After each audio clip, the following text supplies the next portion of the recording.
How to deposit checks with First Horizon app.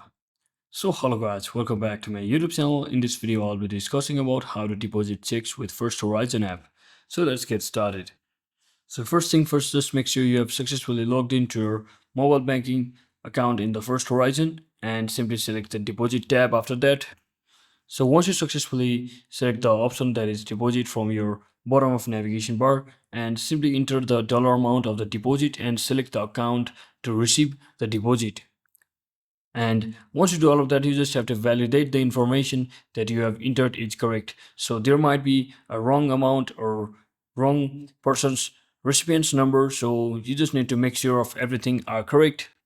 And once you confirm everything, you can simply click on send to finally send or deposit checks with the First Horizon app. So that is it for today guys. Thanks for watching. Don't forget to like and subscribe. See you on the next one.